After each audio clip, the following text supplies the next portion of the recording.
생육하고 번성하여 충만하라 라는 제목으로 오늘 말씀을 나누겠습니다. 그림이든 사진이든 먼저 그 작가는 무엇을 생각하냐면 구도를 생각합니다. 이거를 앵글이라고 하죠. 어떤 관점에서 화폭에 그림을 그려낼까, 또 어떠한 이 시각으로 카메라에 사진을 담을까 라고 하는 점들을 이렇게 구상을 합니다. 요즘 동영상, 유튜브에 올라오는 동영상, 특히 이제 사진에 관련된 동영상을 보면 같은 인물임에도 불구하고 이 구도에 따라서, 앵글에 따라서 사진이 달라지는 것들을 이제 전문 작가들이 이렇게 소개하는 영상들이 있더라고요. 참 놀랍습니다. 같은 인물과 같은 배경임에도 불구하고 이렇게 하고 저렇게 하고 이거 알려주면서 비포 애프터를 이렇게 보여주는 것들을 보면서 굉장히 이것도 하나의 기술이구나 라는 것을 보게 됩니다. 하나님도 전체적인 구도를 이렇게 그리고 나서 그 다음에 이 내용을 채우는 그런 순서대로 천지를 창조해 가십니다. 오늘은 다섯째 날입니다. 전체적인 그런 환경을 만드시고 그리고 그 내용을 채우는 그런 날이죠. 다섯째 날과 여섯째 날이 그런 날입니다. 그런데 오늘 20절에 보면 굉장히 특이한 구절이 있습니다. 하나님이 이르시되 물들은 생물을 번성하게 하라라고 물들에게 명령하셨다는 것입니다. 여러분들 잘 아시겠지만 우리는 물이 없으면 살아갈 수가 없는 존재입니다. 그러나 이것이 자연적으로 물이 그렇게 만들어진 것이 아니라 하나님이 그렇게 물에게 명령하셨다는 것입니다. 생물을 번성케 하는, 생명을 연장하는 그런 일들을 물에게 명령하셨다는 것입니다. 물의 신비라는 그런 다큐멘터리나 물에 관해서 책을 쓴 그런 글들을 보면 물이 굉장히 신기합니다.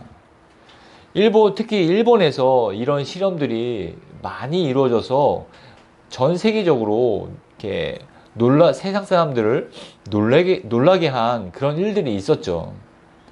예를 들어 보면 여기 물잔을 두 개 둡니다.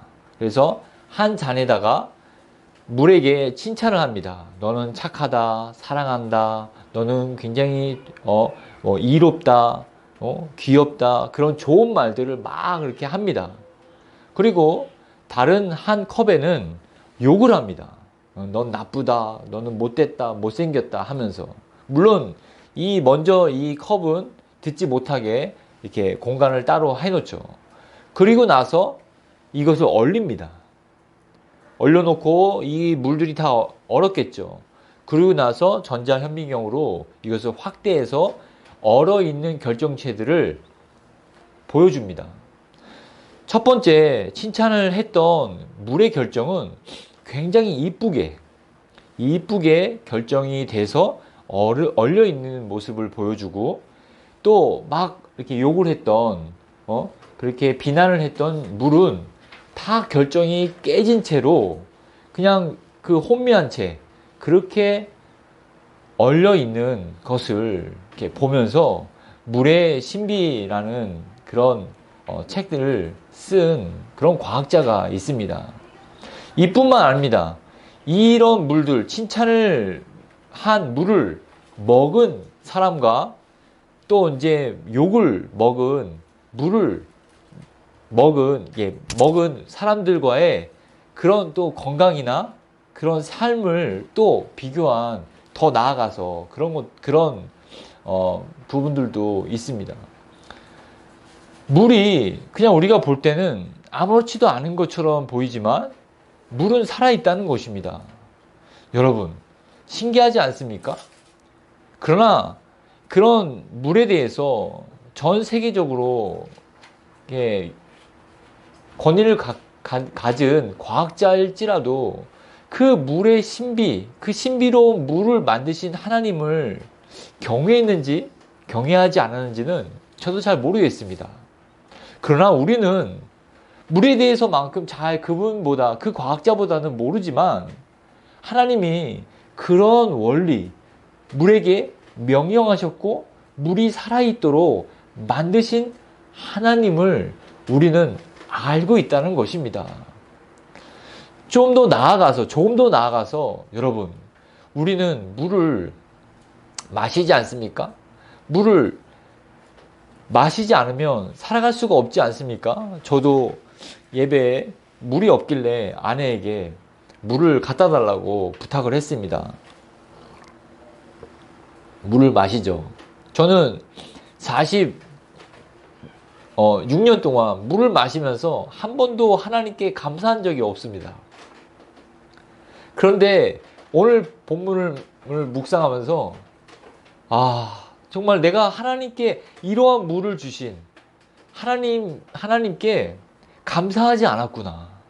내가 그 하나님의 영광이 이 물에게 담겨 있는데 이 물을 보면서 한 번도 하나님의 영광에 대해서 생각하지 않았다는 것에 너무나 죄송스러운 마음이 들었습니다. 내게 내 생명을 연장시켜 주시도록 물에게 명령하셔서 나의 생명을 더 이롭게 살아가도록 하나님이 허락하셨음에도 불구하고 저는 이 물을 아무 생각 없이 나의 갈증만 풀려고 물을 마셨던 그런 지나온 세월들에 대해서 반성하면서 이 앞으로 물을 대할 때 정말 하나님께 감사하고 하나님께 영광 돌리면서 물 한 잔을 마실 때에도 하나님께 예배를 드려야겠다라는 마음이 들었습니다. 여러분, 우리는 죄인입니다. 제가 아까 기도에도 잠깐 말씀드렸지만 이 죄인의 특성은 자꾸 이 시야를 나에게만 맞추려고 하는 그런 나쁜 습성이 있습니다. 그래서 자기중심적이고 이기적인 그런 특성들을 보이죠. 그러나 하나님의 그 복음을 들은 자들은 이타적인 삶을 살아가기 시작합니다. 이것은 남들을 이롭게, 세상 사람들을 이롭게 하기 위하기보다도 하나님께 초점을 맞춰서 하나님의 시야를 배워나간다는 것이죠. 하나님의 관점에서 이처럼 세상을 사랑하신 그 하나님, 이처럼 세상을 사랑한 그 하나님의 마음을 배우면서 살아간다는 것입니다. 하나님은 이렇게 좋은 물을 의인들에게만 마시도록 허락하시지 않으시고 죄인들에게도 마시도록 허락하셨습니다. 여러분, 이러한 관점을 우리는 배워야 될 것입니다. 더 나아가서 우리도 작은 일조차도 하나님의 영광을 돌리고자 하는 마음들을 품어야 될 것이라고 또 본문에서는 이야기하고 있는 것입니다. 또한 20절에 보면 물뿐만 아니라 땅 위에 하늘의 궁창에는 새가 나르라 하셨습니다. 공중에 있는 것들을 보면서 이 궁창, 대기를 보면서 하나님이 새를 만드셨다는 것입니다. 그리고 21절에 다 같이 21절 한번 읽어볼까요? 시작! 하나님이 큰 바다 짐승들과 물에서 번성하여 움직이는 모든 생물을 그 종류대로 날개 있는 모든 새를 그 종류대로 창조하시니 하나님이 보시기에 좋았더라. 네, 궁창, 대기에 있는 것들을 하나님이 채우십니다. 뿐만 아니라 큰 바다, 대양에서도 짐승들과 물에서 번성하여 움직이는 모든 생물들을 그 종류대로 날개 있는 모든 새를 그 종류대로 창조하시니 하나님이 보시기에 좋았더라 라고 본문은 이야기하고 있습니다. 우리가 여행을 가든지 밖에 나가든지 늘 볼 수 있는 그런 광경이지 않습니까? 새가 날아다니고 또 어디서든지 벌레나 짐승들이 있는 것을 우리가 볼 수가 있습니다. 이것은 우리가 어렸을 때부터 너무 익숙하게 보아온 그런 이렇게 풍경입니다. 그러나 이러한 공간에 이러한 짐승들을 채우신 분은 바로 하나님이시라는 것입니다. 하나님이 이렇게 만들어 놓으셨다는 것입니다. 여러분, 예수님이 말씀하시지 않았습니까? 공중에 나는 새도 하나님이 입히시며 들에 백합화도 하나님이 입히십니다. 그런데 하물며 너희일까 보냐라고 말씀하시고 계십니다. 여러분, 우리는 이러한 주변의 환경을 통해서 하나님의 섭리를 깊이 있게 깨달을 수 있다는 것입니다. 저는 예전에 목사님에게 질문을 하나 이렇게 던진 적이 있습니다. 창세기 24절에는 리브가와 이삭이 결혼하는 장면이 나옵니다. 그래서 리브가가 자기 아버지 집을 떠나서 이삭에게 오는 그런 장면이 있습니다. 이삭이 리브가가 멀리 있는 이삭을 보면서 저희가 누구냐라고 이제 물어봅니다. 당신 남편이 될 이삭입니다. 라고 하니까 이제 얼굴을 가리고 이렇게 가는 모습을 보입니다. 그때 이삭은 들판에서 묵상했다라고 성경은 소개하고 있습니다. 아브라함 때 족장 시대 때는 성경이 없지 않습니까? 그래서 성경이 없는데 어떻게 묵상할 수가 있을까라고 해서 목사님께 질문을 했죠. 목사님, 성경이 없는 시대인데 어떻게 묵상을 하고 있다고 성경은 기록하고 있습니까? 라고 물어봤더니 그때는 성경이 없었기 때문에 자연 만물을 통해서 하나님을 묵상하고 있었다라고 설명을 해 주셨습니다. 그렇습니다. 우리도 말씀으로 하나님을 만나고 하나님의 음성을 듣지만 또 하나님이 창조하신 이 창조 세계를 통해서도 하나님을 묵상하고 감사하고 영광을 돌릴 수 있다는 것입니다. 말씀을 대신할 수는 없죠. 그러나 하나님께서 얼마나 우리를 위해서 세밀한 곳에서 세밀하게 이렇게 자연 만물을 창조하셨는지에 대해서 하나님께 찬양을 돌릴 수 있다는 것입니다. 초등학교에 가면 먹이사슬을 배웁니다. 그렇죠? 제 밑에 벌레가 있고 또 그 벌레를 잡아먹는 설치류가 있고 그 설치류를 잡아먹는 짐승들이 있고 그 위에 상위 포식자가 있지 않습니까? 근데 거기서 또 상위 포식자가 죽으면 그것을 분해하는 미생물이라든가 세균들이 또 있다고 배우지 않습니까? 그렇죠. 이렇게 순환하는 자연의 순환, 이런 순환들을 보면서 그렇구나라고 깨닫는 것이 아니라 하나님이 이렇게 창조하셨다는 것입니다. 자연이 더 계속 생명을 연장하고 풍성하게 그 생명을 번성할 수 있도록 하나님이 이러한 아름다운 환경, 아름다운 시스템을 만들어 놓으셨다는 것입니다. 그래서 우리가 그런 지식을 공부할 때도 누구를 찬송할 수 있겠습니까? 바로 하나님께 영광을 돌릴 수 있다라는 것입니다. 제가 무슨 말을 하고 있는 것입니까?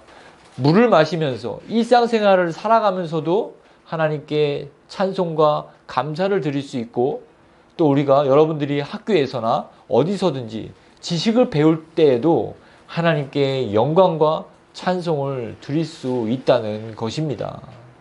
사모님이 지금 공부를 하고 있지 않습니까? 인체에 대해서 공부를 합니다. 제가 그 교과서 보고서 그 발에 대해서 얼마나 그 세밀하고 복잡한지 말씀드린 적 있지 않습니까? 마찬가지죠. 그런 것을 보면서 또 하나님께 경외하고 하나님의 경외함을 우리가 품을 수 있다는 것입니다. 저는 목사입니다. 그래서 세상 지식보다도 또 이 신학에 대해서 또 성경에 대해서 깊이 있게 연구하고자 합니다. 하나님 그 존재 자체에 대해서도 또 궁금해하면서 또 연구를 합니다. 그럴 때마다 하나님과 멀어지는 것이 아니라 하나님과 더 가까워지고 더 친밀해지며 더 하나님 앞에 무릎을 꿇게 되는 그런 저를 발견합니다. 일상을 살아가시는 여러분, 일상 속에서도 하나님 없다 하지 마시고 물 한 잔 마실 때에도 하나님께 감사하고 경배하며 또 학교에서나 또 어떠한 지식을 배울 때에도 하나님께 감사하시는 은혜와 진리교회 여러분들이 되시기를 주의 이름으로 축원드립니다. 22절과 23절입니다. 우리 같이 한번 읽어볼까요? 22절과 23절입니다. 큰 소리로 함께 성경을 읽겠습니다. 시작. 하나님이 그들에게 복을 주시며 이르시되 생육하고 번성하여 여러 바닷물에 충만하라. 새들도 땅에 번성하라 하시니라. 땅이 저녁이 되고 아침이 되니 이는 다섯째 날이니라. 아멘. 하나님은 그냥 새들을 만드시고 물고기들을 만드시고 그냥 이렇게 알아서 또 살라고 하신 것이 아닙니다. 그들에게 생육하고 번성해서 충만하라고 말씀하고 계십니다. 그들에게 생명을 주셨을 뿐만 아니라 생명을 또 낳게 하는 그런 생명력을, 생산의 생명력을 하나님이 주셨다는 것입니다. 뿐만 아니라 이 땅에 충만하라고 또 말씀을 하셨습니다. 얼마나 우리가 이러한 말씀을 보면서 하나님은 얼마나 넉넉하십니까? 이 공간, 제약된 공간이 있지만 그들이 충만할 수 있도록 넉넉함을 허락해 주셨다는 것입니다. 개체수를 정하지 않으셨다는 겁니다. 뭐 독수리는 10,000마리까지, 솔개는 1,000마리까지, 참새는 몇 마리까지만 살아라. 뭐 고래는 몇 마리, 상어는 몇 마리. 그렇게 제한하지 않으셨다는 겁니다. 충만하라. 내가 너에게 준 그 생명력으로 이 땅에 충만하라는 것입니다. 얼마나 놀라운 그런 명령이십니까? 그런 짐승들도 그런 하나님의 명령에 순종하면서 그 번식에 대해서 그리고 자기 번식하고 그 낳은 그 생명에 대해서 얼마나 끈질긴 그런 모습을 보게 됩니까? 제가 전에도 일주일 전인가 그 쌍둥이들과 다큐멘터리를 보았습니다. 새가 있는데 도마뱀이 이렇게 온 겁니다. 그 알을 둥지에서 먹으려고. 그러니까 둥지를 이렇게 파헤치지 않습니까? 그 밑에서. 근데 그 어미새와 그 어미새 두 마리죠. 예. 격렬하게 공격을 합니다. 그리고 또 개미들도 새끼가 낳지 않습니까? 새끼들 방어력이 없으니까 그 새끼들을 그 개미가 수천 마리가 공격을 하더라고요. 근데 절대로 내주지 않고 그냥 그 개미들을 다 쪼아서 먹더라고요. 근데 그러면서 결국은 이렇게 이긴 모습을 이렇게 보여주는 다큐멘터리를 보았습니다. 얼마나 하나님께 충성된 그런 모습입니까? 얼마나 하나님의 그 번성하라는 그런 명령 아래 그 끈질긴 포기하지 않는 그런 생명력을 보여주고 있는 모습을 보게 되었습니다. 여러분, 이 명령은 말하지 못하는 그런 민물에게만 준 것이 아니라 하나님은 그리스도의 생명을 받아 누리고 있는 우리들에게도 주신 명령이라는 것입니다. 생육하라, 번성하라, 이 땅에 충만하라고 하나님은 우리들에게도 명령하고 계신 것입니다. 예수 그리스도의 생명으로 말미암아 번성하라고 말씀하고 계십니다. 생육하라고 말씀하고 계십니다. 그리고 그 예수 그리스도의 복음으로 덧입고 살아가는 이러한 생명들이 땅에 충만하기를 하나님은 원하시고 계시다는 것입니다. 그런데 여러분, 우리는 그러한 명령을 받았음에도 불구하고, 그리고 명령을 수행할 수 있는 그러한 생명력을, 그러한 능력을 받았음에도 불구하고 우리는 어떻게 살아가고 있습니까? 그 개미떼의 무지막지한 공격을 받음에도 불구하고 절대로 포기하지 않는 그의 그 새의 생명력만큼 우리는 그렇게 살아가고 있습니까? 하나님이 주신 그 은혜의 방편들을 우리는 얼마큼 살아가고 있습니까? 기도와 말씀에 있는 태도에서만큼도 여러분 생각해 보십시오. 이 예배를 지키고자 하는 그런 생명력만큼도 여러분의 태도를 한번 생각해 보시기를 바라겠습니다.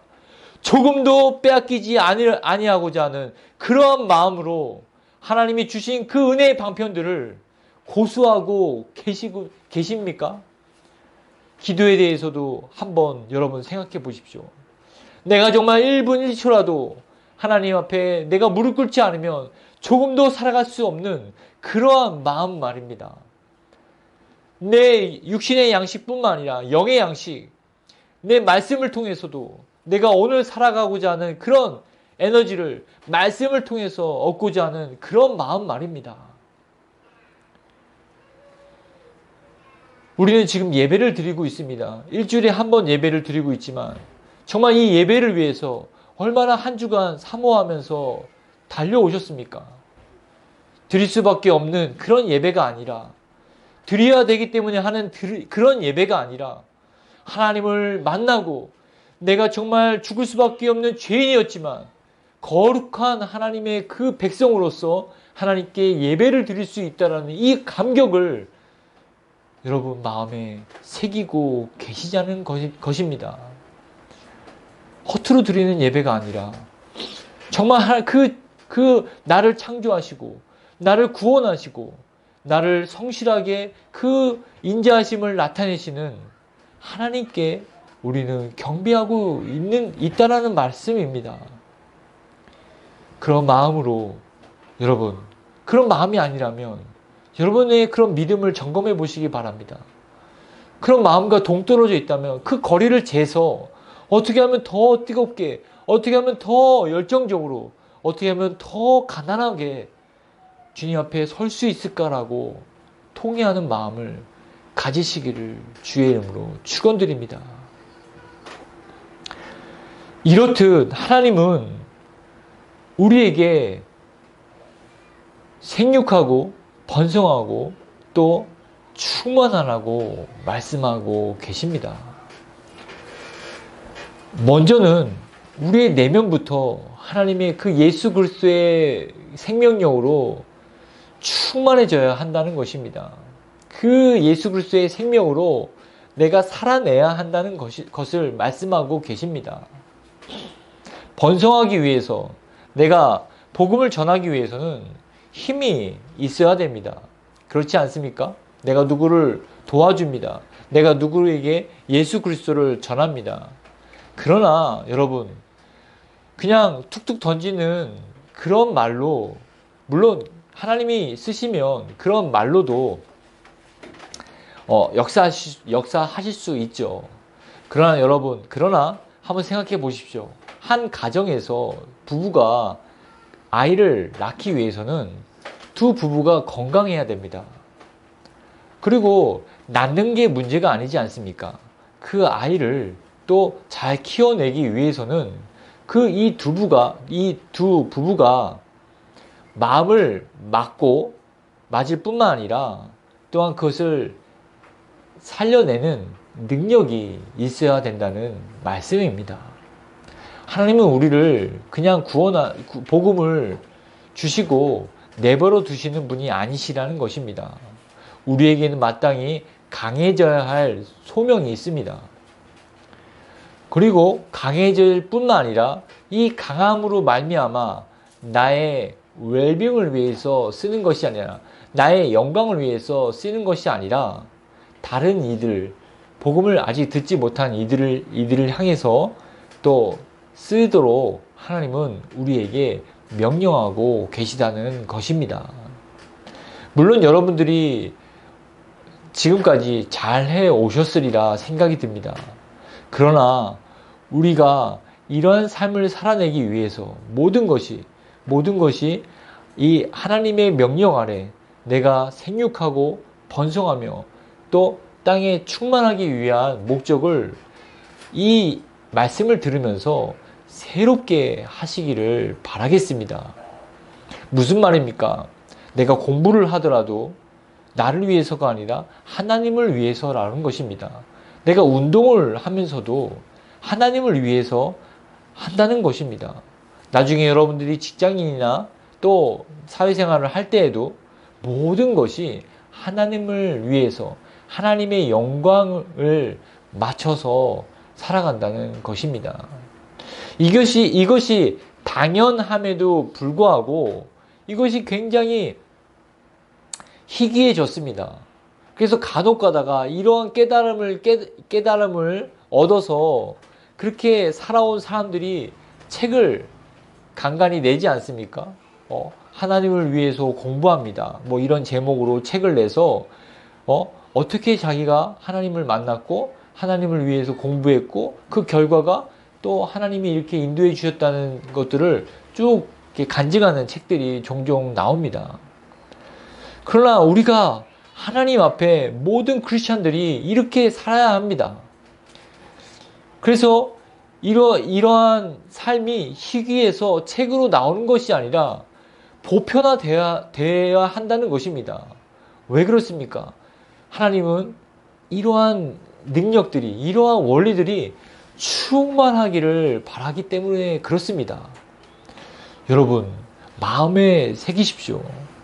아까 처음에 말씀드렸듯이 작은 일에도 하나님께 영광을 돌리듯이 또 내가 하고 있는 작은 일을 통해서도 내가 내게 주신 그리스도의 생명을 또 전하기 위해서 그 목적을 분명히 하시는 저와 여러분이 되시기를 주의 이름으로 축원드립니다.